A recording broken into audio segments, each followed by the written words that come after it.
Grazie, buongiorno a tutti. Mi chiamo Augusto Renato, sono il vicepresidente del WWF Veneto e faccio parte di quel gruppo di ambientalisti della regione che hanno, che hanno organizzato con la Regione Veneto un documento, ci hanno stilato per la Regione Veneto, per la Giunta, un documento sulla nuova proposta di legge per la gestione dei parchi. E le associazioni, le cito brevemente, sono Legambiente, WWF, Italia Nostra, l'IFU e CAI. Cerchiamo di allargare sempre più, come dire, la platea di queste persone, di queste associazioni che si interessano alla cosa, e pian piano ci stiamo riuscendo. A questo proposito chiederei, visto che devo fare un intervento breve, se poi è possibile, come dire, avere un'interlocuzione più diretta con voi per parlare di questa cosa. Ecco. Quindi, poi magari un numero di telefono, qualcosa, a parte che qui. Questo è il documento che abbiamo realizzato per la Regione Veneto, dove notiamo la dicotomia netta tra le notazioni di principio e poi quello che si va a proporre concretamente. Insomma, sono due cose diverse e non è un progetto di legge che ci piace. Insomma. Sicuramente la proposta che state facendo voi è non un passo avanti, 2 o 3 passi avanti, è qualcosa di sicuramente più valido e interessante.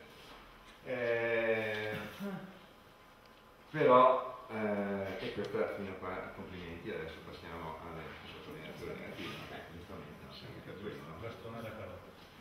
Insomma, possiamo usare anche la carota. Dunque, intanto come dire, un cambiamento di prospettiva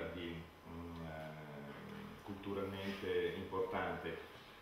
Definire risorsa è un bene pubblico, un bene comune, come si usa dire in questi termini. Non mi piacciono tanto le frasi, cioè i nomi che si danno come dire, a seconda della moda, ecco.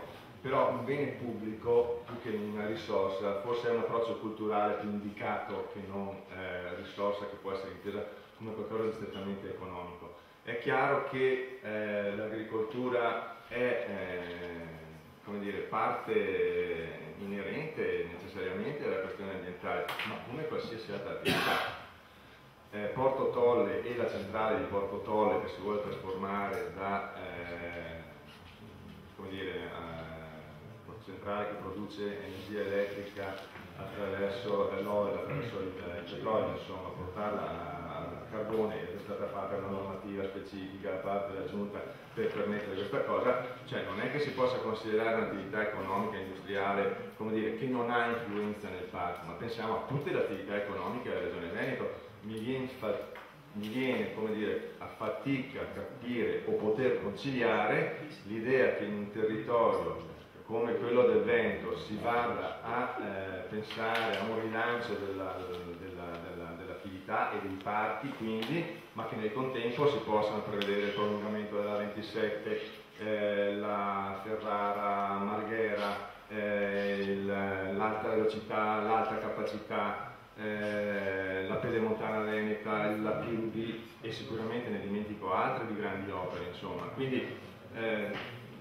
sarebbe più opportuno, qui parlo a nome personale perché poi ovviamente come associazioni del territorio dovremo coordinarci anche su questo, parlo a nome del WWF, ecco.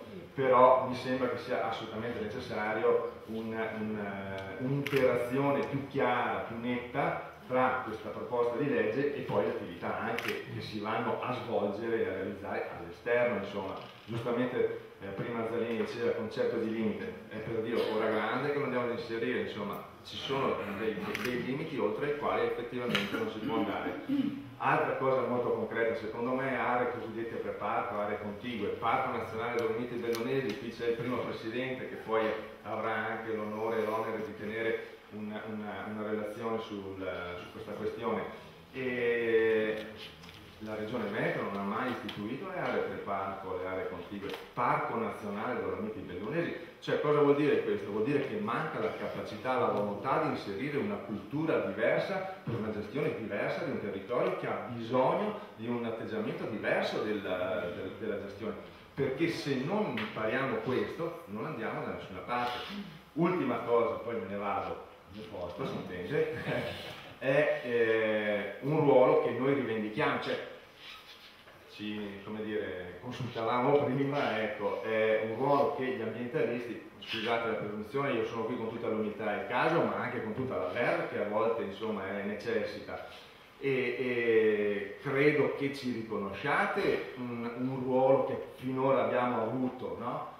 Continuate a riconoscercelo, discutiamone, parliamone, cerchiamo di capire quale può essere quello mio, non è che rivendichiamo posti, non ci interessa assolutamente nulla, insomma, rivendichiamo però un ruolo di interlocuzione perché crediamo di essere portatori di interessi comuni, di interessi importanti.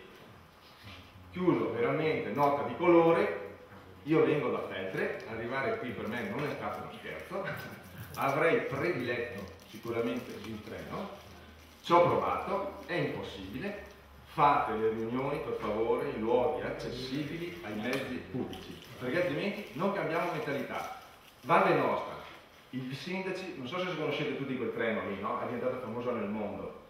È diventato famoso nel mondo e tutti i sindaci ormai organizzano le riunioni non più alle 4, alle 18, ma alle 14 meno 15, cioè quando arriva quel treno nelle varie località. Dateci l'opportunità di muoverci con i mezzi pubblici, tanta gente lo farebbe, uno dei vostri principali relatori l'avrebbe fatto, è stato nell'impossibilità di farlo. Ultima provocazione, e poi veramente me ne vado, parco del Delta del Po, è un delta unico al mondo, è un parco diviso in due, è una cosa incredibile, dovrebbe essere non un parco nazionale, dovrebbe essere un parco internazionale, un parco mondiale.